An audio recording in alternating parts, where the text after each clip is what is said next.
Das, footwear designer, founder of creative design India. आज मैं सिखाने जा रहा हूँ आपको एक मेन फॉर्म से स्पोर्ट्स शूज़ का बेस कैसे बनाया जाता है और उससे पैटर्न कैसे बनता है, और वो आपको अभी दिखाने जा रहा हूँ। ऑलरेडी आपको मेन फॉर्म बनाना सिखाया लास्ट वीडियो में, और अभी मैं मेन फॉर्म से बेस कैसे बनाया जाएगा वो मैं आपको दिखाने जा रहा हूँ। आप जुड़े रहिएगा। लास्ट वीडियो में आप लोग देखा ये मेन फॉर्म है और ये पैटर्न पेपर ऑलरेडी आपको बता दिया। Pattern paper standard pattern paper है। इसके ऊपर मैं ड्रॉ करने जा रहा हूँ मेन फॉर्म से कैसे फुटवियर स्पोर्ट्स का बेस बनेगा। मैं ड्रॉ कर रहा हूँ, आप देखते रहिएगा। तो इससे आसान तरीके से डिज़ाइन को कितना आसान बना दिया गया। तो ये मेन फॉर्म मैंने ड्रॉ कर लिया। इसका 2 पॉइंट है, ये बैम पॉइंट, ये स्टेप पॉइंट है, ये बैक हाइट है। मैंने ये पॉइंट को ऑलरेडी इसके अंदर है, ड्रॉ हो गया। इसके बाद स्केल, इसका जो आप लोगों को समझने के लिए बात है, ये बॉल पॉइंट बोलता है इसको, जो टॉप कर्व एरिया, ये जो बैम्प और इसका नीचे आता स्टेट में हमारा फुट का जो नीचे का हिस्सा है उसको बॉल पॉइंट बोलता है। तो दोनों पॉइंट अटैच करके ये स्केल से आप टच कर रहे हैं। टॉप हाइट जो बॉल पॉइंट आ रहा है, हिल का जो ये एरिया लास्ट, दोनों अटैच कर दिया, एक सेंटर लाइन ड्रॉ कर दिया। और सेम चीज़ है टू पॉइंट का टॉप हाइट और बैम पॉइंट। बैम पॉइंट से हम थोड़ा सा ऊपर, क्योंकि हमारा पैर का जो कर्वेचर है लास्ट में आपको अलग दिख रहा है, और पैर का कर्वेचर एक्चुअली बैम ऊपर रहता है, टो नीचे रहता है। उसके हिसाब से हम बैम पॉइंट को अराउंड 5 mm ऊपर रख रहे हैं ड्राइंग के लिए। तो ये भी बाद में समझा देंगे आपको कैसे ड्राइंग होता। इसको ड्राइंग करने का बहुत सारे तरीका है, बट आपको एक बार समझाने के लिए भी। देखिए बैम पॉइंट में कारबार है अराउंड 5 mm। आपको ऊपर मैंने सेंटर लाइन लिया 5 mm, एग्जैक्ट 5 mm में आप देखिए। और सेम चीज़ है बैक, जो जहाँ पे हिल पोर्शन स्टार्ट होता, वो जो लास्ट पॉइंट है, लास्ट पॉइंट के ऊपर हमने जो लाइन ड्रॉ किया उसके ऊपर 90 डिग्री एंगल के पे एक लाइन ड्रॉ कर लिया। अब देखिए एक लाइन ड्रॉ कर लिया। ये 3 लाइन जरूरी है ड्रॉ करने के लिए। इसके बाद एक स्पोर्ट्स शू का बनाने का जो इसको होता है स्टाकन प्रोसेस, स्पोर्ट्स शू का स्टाकन प्रोसेस। इसी में हमारा स्पोर्ट्स शू बनते हैं। ये अराउंड तो 14 mm मार्जिन हम लेते हैं नीचे, पीछे 2 mm फालतू भी लेता है। और आपको दिखा देता हूँ, पहले हम ड्रॉ कर रहे हैं। ये डिवाइडर है, तो इस डिवाइडर से आपको वो एक जो लाइन लिया मैंने, इसके अंदर 14 mm का एक मार्जिन ड्रॉ कर रहा हूँ।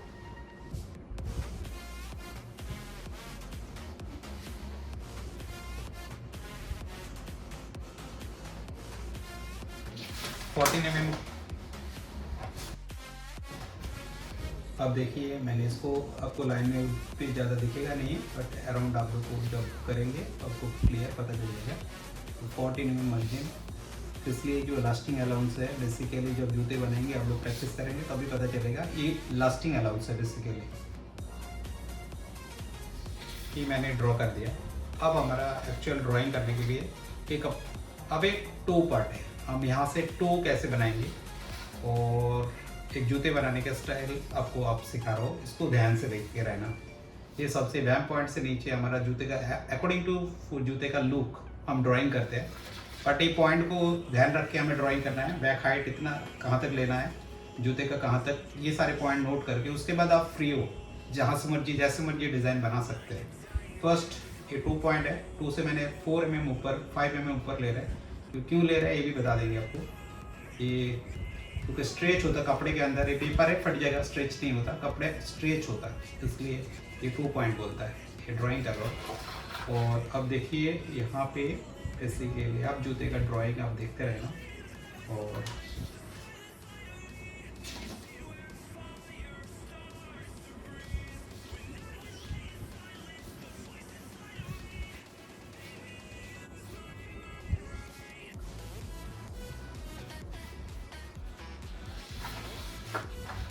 ये देखिए, इससे भी ये सब स्ट्रेचिंग, कपड़े का स्ट्रेचिंग है, और कुछ मटेरियल की वजह से सिंक होता है, तो उसके लिए मैं 4-5 में ऊपर करके 5 mm अराउंड ऊपर करके मैं ड्रॉ कर रहा हूँ।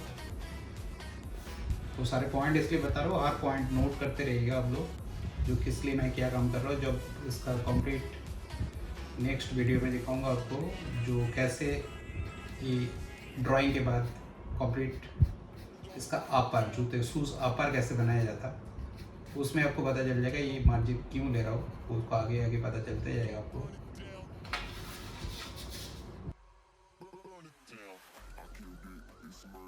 ये एक बेसिक आइडिया होता है आपको स्पोर्ट्स शू बनाने के लिए। ऐसे कुछ नहीं, जो भी हाइट का आप जूता बना सकता है। नॉर्मली बैक लेदर शू के लिए प्रॉपर बैक हाइट उसको मेजरमेंट करना पड़ता है, एक्चुअली वो हार्ड होता बैक साइड।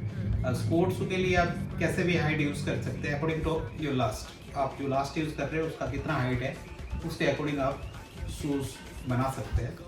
और ये मैंने टच कर दिया यहाँ से, ये मार्जिन बैक से अराउंड 2.5 mm से 3 mm पीछे और हील के पास, और यहाँ पे मैंने जोड़ा अराउंड 3 mm इनसाइड। ये भी पॉइंट आपको बता दूँ। और यहाँ पे 14 mm मार्जिन रखा था मैंने, 3 mm अराउंड एक्स्ट्रा मैं हील के पास ले रहा हूँ, वो भी बता देंगे क्यों हम अराउंड 3 mm हील के पास क्यों मार्जिन एक्स्ट्रा लिया। आप देखते रहिएगा। और ये देखिए मोटा मोटी एक आउटर बेस बन गया। अब इसके ऊपर मैं ड्राइंग करने जा रहा हूँ, एक जूता कैसे पूरा ड्राइंग आपको दिखेगा लाइव।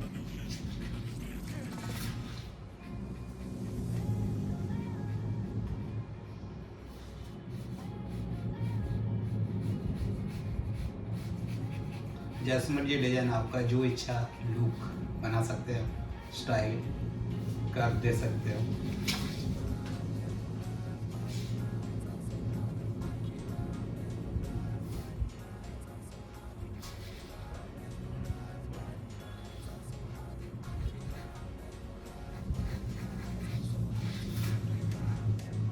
और बेटर कर सकते हो। थोड़ा स्केच ड्राइंग के टाइम आपको आइडिया लेना पड़ता है, जो कहाँ पे कौन सा पोजिशन में कैसे लुक बेटर रहेगा।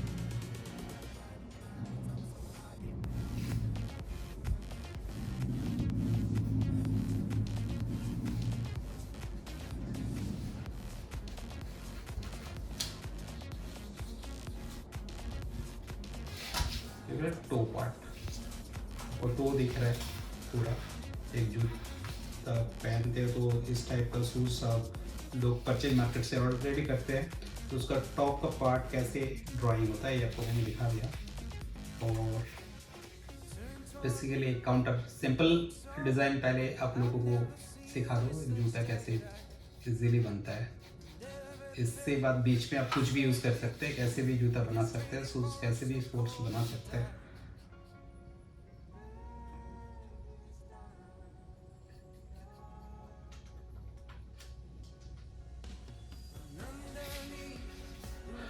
अब मैं अपना जैसे भी कंपोनेंट आपको यूज़ करना है, कुछ भी आपको जो पसंद है आप लोग यूज़ कर सकते हैं, जो भी ब्रांडिंग करना आप कर सकते हैं। और मैंने कंपोनेंट दे दिया, इसके ऊपर कुछ डेकोरेशन मैं डालूंगा, वो भी आप लोगों को लाइव दिखेगा क्या डेकोरेशन करना है बेसिकली। अभी मैं बनाने जा रहा हूँ CDA 69 ब्रांड का शूज़। हमारा लोगो यहाँ पे कैसे बोटअप करते हैं अभी वो भी आपको दिखाएगा। वो कोरल पे बनता है। आप देखिए यहाँ पे टो का जो स्प्रिंग है ये कैसे कवर किया जाएगा, या पैटर्न कैसे काटते हैं, वो भी सारे लाइव अभी दिखा रहा हूँ आपको। सब कुछ आपको यूज कर दिया। अब देखिए बेस लगभग कंप्लीट, आप देखेंगे, देखिए बेस कंप्लीट है। एक शूज़ बनाने के लिए नॉर्मली हम बेस को कंप्लीट कर लिया। अब बहुत ही शॉर्ट टाइम में मैंने बना दिया। ये चीज़ बनाने के लिए आपको बहुत ही प्रैक्टिस करना पड़ेगा, और क्योंकि मेरे लिए तो बहुत ही ये डेली का बात है, इसलिए अब देखिए मैंने दोनों लाइन को, आप जो आउटर लाइन को मैंने कट कर दिया। तो जो पॉइंट से जहाँ से अच्छा मैं देखिए नाइफ से कट कर रहा हूँ, जो पूरा एक लगभग पेपर में एक जूते का प्रोफाइल कंप्लीट हो गया। देखिए मैंने जैसे ड्राइंग किया ऐसे ही काट कर रहा हूँ। यहाँ पे अराउंड 2.5 mm एक्स्ट्रा लिया सिर्फ हील पार्ट में, बाकी 14 mm ही चाहिए मर्जी, बाकी एरिया में 14 mm चाहिए। आप भी एक काम होगा स्ट्रेट पोर्शन में, एक बेस बन गया नॉर्मली। ऐसे बेस बना लेंगे, कुछ भी डिज़ाइन आपका पसंद का आप बना सकते हैं, कुछ भी जो भी आपका पसंद है। ये बेसिकली मेन चीज़ है जूता स्पोर्ट्स शू बनाने के लिए, और इसी से आप लाखों हजारों करोड़ों जूता बना सकते हैं, और आपका पसंद का कुछ भी बना सकते हैं। अब मैं दिखा रहा हूँ पैटर्न, बेस से आप पैटर्न कैसे ड्राइंग होता है। यहाँ पे थोड़ा सा टो के पास आप देख रहे हैं कि टो के पास यहाँ पे मिड फॉर्म में कुछ है और मैंने सेंटर काटा, इसलिए मुझे यहाँ पे थोड़ा कट करना पड़ता है। कि कट के साथ मैं कैसे कट कर रहा हूँ, देखिए कट कर दिया मैंने यहाँ पे। अब देखिए, अब ये हो गया फाइनल आपका बेस। आप इससे लाखों डिज़ाइन बना सकते हैं, जैसे भी यहाँ पे जैसे भी डिज़ाइन आपका पसंद का डिज़ाइन बना सकते हैं। अब मैं काटने जा रहा हूँ पैटर्न। बेसिकली पैटर्न कैसे, इससे अलग अलग पैटर्न कंपोनेंट्स कैसे अलग अलग बनेगा।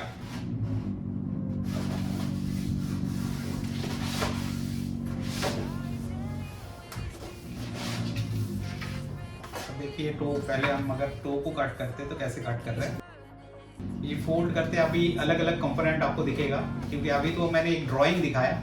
अब इसको हर कंपोनेंट को सेपरेटली मुझे चाहिए, क्योंकि जूता बनाने के लिए सेपरेट कौन सा मटेरियल क्या यूज़ करना आपको सब दिखेगा सारे, इसलिए कंपोनेंट चाहिए। अब देखिएगा, अब मैं कंपोनेंट बना रहा हूँ कट कैसे करते हैं, इसलिए नाइफ का सबसे ज़्यादा जरूरी है। और अब काम आ गया आपका नाइफ का, बेसिकली प्रैक्टिस। अब जितना ज़्यादा प्रैक्टिस करेंगे उतना ईजी काम कर पाएगा।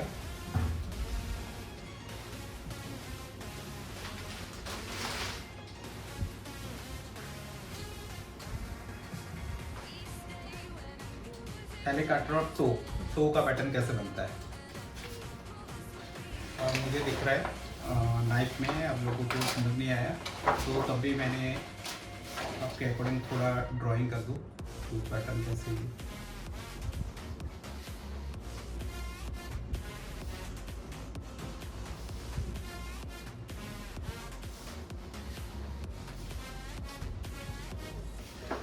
देखिए टो का पैटर्न कैसे काटा जाता है मैं दिखा रहा हूँ, फिर सारे ध्यान से देखते रहिएगा।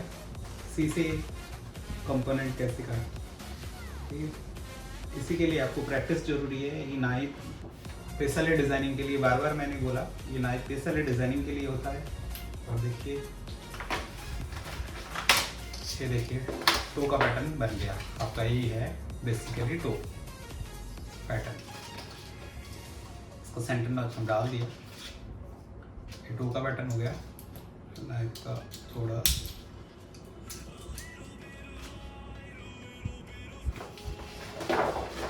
नेक्स्ट टो काट दिया, तो हमें बेस को कैसे लेना है वो भी दिखा दें। बेस मटेरियल हम जो यूज़ करते हैं,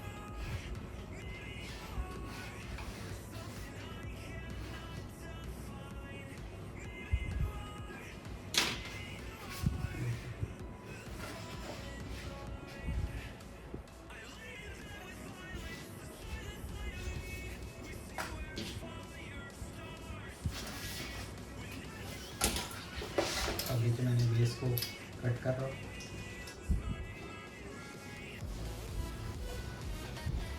इतना साफ प्रैक्टिस काटने के लिए आपको बहुत प्रैक्टिस चाहिए।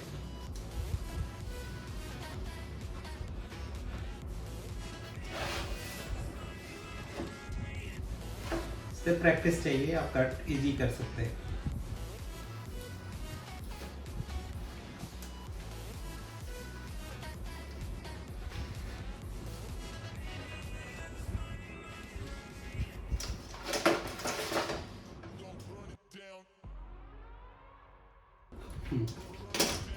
ये प्रैक्टिस आप जैसे ड्राइंग, आप कुछ भी ड्राइंग कर लीजिए, नाइफ से लेके काटते रहिएगा। और जैसे कोई भी लाइन आपने ड्रॉ किया उसके ऊपर नाइफ चलाते प्रैक्टिस करते रहिएगा, तो आपको इजीली आप प्रैक्टिस स्मूथ हो जाएगा धीरे धीरे आपका हैंड। अब मैं काउंटर काट रहा हूँ।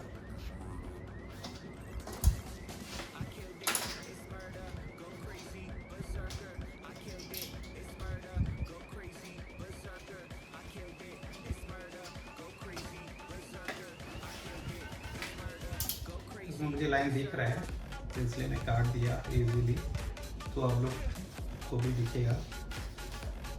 नाइफ का फ्रंट से थोड़ा थोड़ा मार्जिन आ जाता। तो ये काउंटर पैटर्न बन गया, इसको काउंटर बोलते हैं इसलिए। ये फोल्ड ए काउंटर पैटर्न, सेम ये शॉर्ट पैटर्न एक है टॉप काउंटर।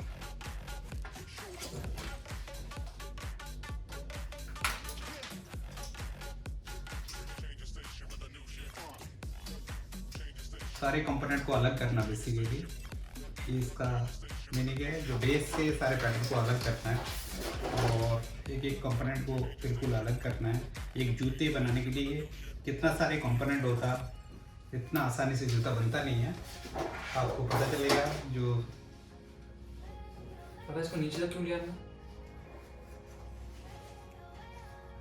एक्चुअली पेपर बचाना है, मुझे थोड़ा सेव करना है। ये पेज बच गया था इसलिए मैंने यूज़ किया, जो पेपर वेस्ट जाता तो इसमें छोटा कंपोनेंट आ गया।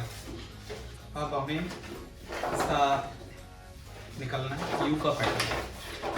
अब देखिए यू का पैटर्न बनाना मुझे, ये यू का पैटर्न बना रहे।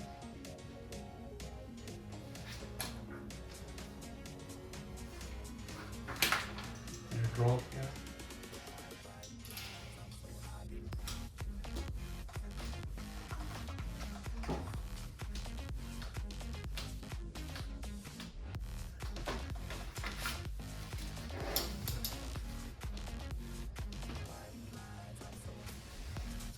कि मुझे दिख रहा है कि नाइफ का फ्रंट पार्ट से मैंने प्रेशर के निशान ले लिया था, इसलिए आप लोग पेंसिल यूज़ करना, जो साइड में निशान मार देना, जो टो में मैंने जैसे मार्क दिया था तो यूज़ करके कर लेना। हमारे लिए तो बहुत इजी है। और अब देखेंगे जैसे जो हर ड्राइंग का एक कंपोनेंट पार्ट अलग हो गया सारा। उसके बाद जो जितना कंपोनेंट ड्राइंग थे उसको सारे पार्ट को अलग करना है।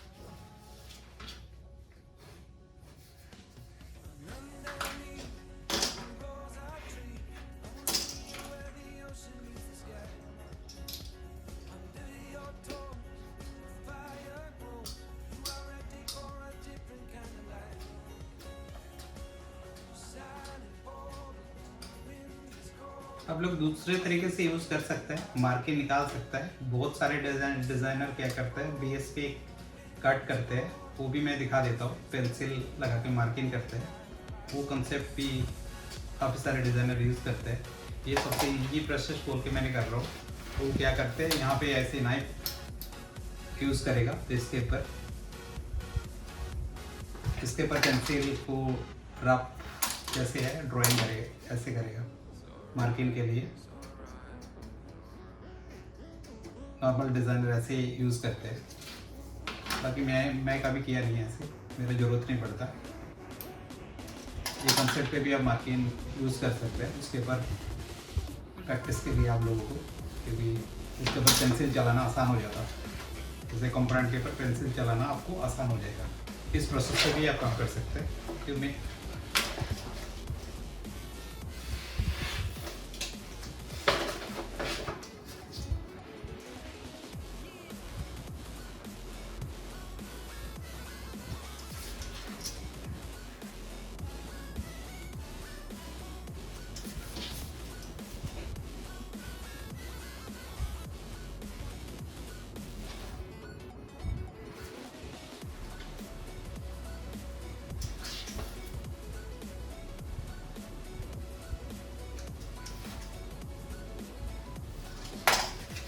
टॉप पार्ट में जो भी आपको लाइव दिख रहा है, जो बेस के ऊपर जो भी दिख रहा है आपको, वो सारे कंपोनेंट ऑलरेडी मैं कट चुका हूँ। अब देखिए बेस के ऊपर बैठेंगे तो सारे पार्ट कंपोनेंट बन चुका है मेरा। काउंटर यू,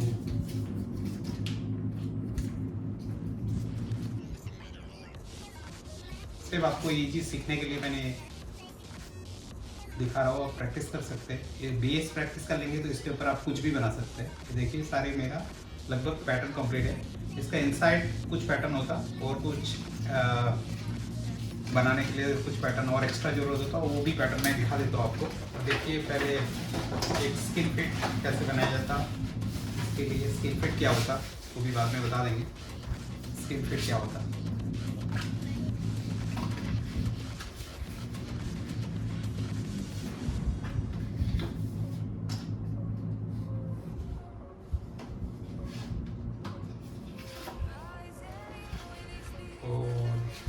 काउंटर के अंदर हम एक काउंटर एक्स्ट्रा जो इनसाइड में जो काउंटर स्टीफनर बोलते हैं उसको, इसके अंदर यूज होता है। दोनों बेस के अंदर बैक साइड स्टीफनेस रखने के लिए यूज़ करते हैं काउंटर स्टीफनर।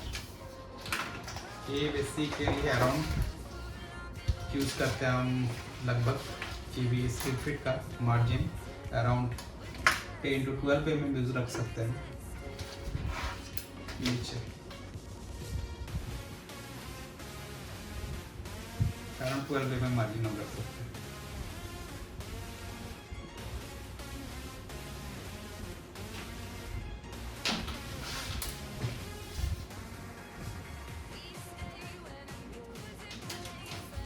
और स्किन फिट क्या होता है आपको जो जब स्पोर्ट्स शू बनाएंगे आपको पता चल जाएगा।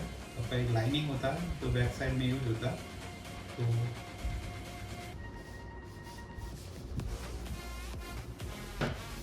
तो ये स्किन फिट है बोलते हैं, एक लाइनिंग यूज होता है।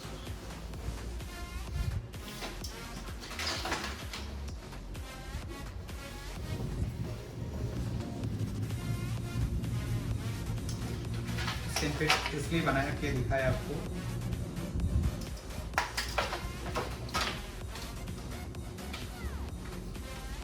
इसका एक आइडिया लेना होता आपको क्यों ऐसे बना रहा हूँ, तो ये भी आपको समझ आ जाएगा। मैंने अब स्टेक पे ही बना देता हूँ,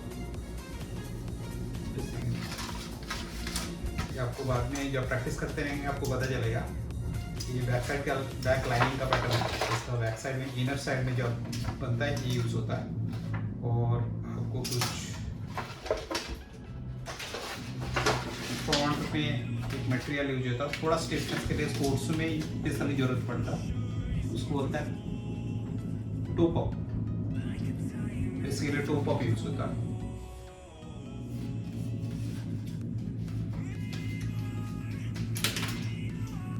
टोप अप बेसिकली होता है फ्रंट को स्टैंडिंग रखने के लिए यूज होता है। अराउंड 12 to 14 mm मार्जिन छोड़ने के बाद हम यूज करते हैं। अराउंड 14 mm मार्जिन छोड़ने के बाद ऊपर हम यूज कर रहे हैं और लगभग इतना बड़ा होता है।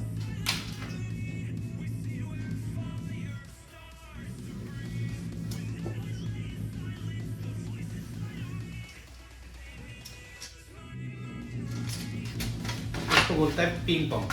ये वीडियो कंप्लीट लगभग सारे कंपोनेंट फिनिश हो गया, मैंने कंप्लीट कर दिया।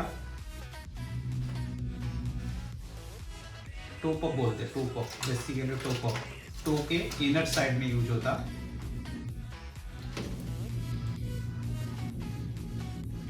टोप अप ये टो के इनर साइड में यूज होता। पैटर्न ये डिजाइन के लिए पैटर्न हमारा कंप्लीट हो गया।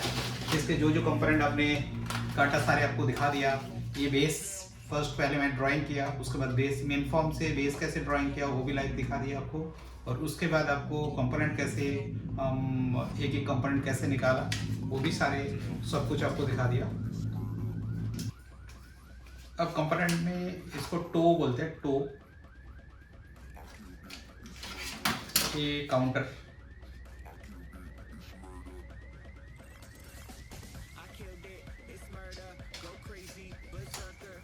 ये top small counter,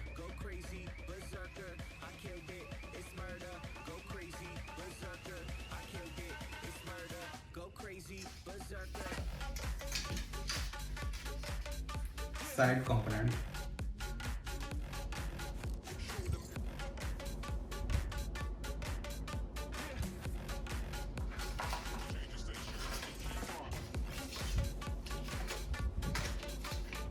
you you just you लिख सकते हैं। और ये बेसिकली बेस है, बेसिकली जिसके ऊपर ये सारी चीज यूज होना है, ये बेसिकली बेस है। बेस के ऊपर ये सारी चीज बेसिकली आप यूज होना है, एक एक करके सारे यूज होना है बेस के ऊपर।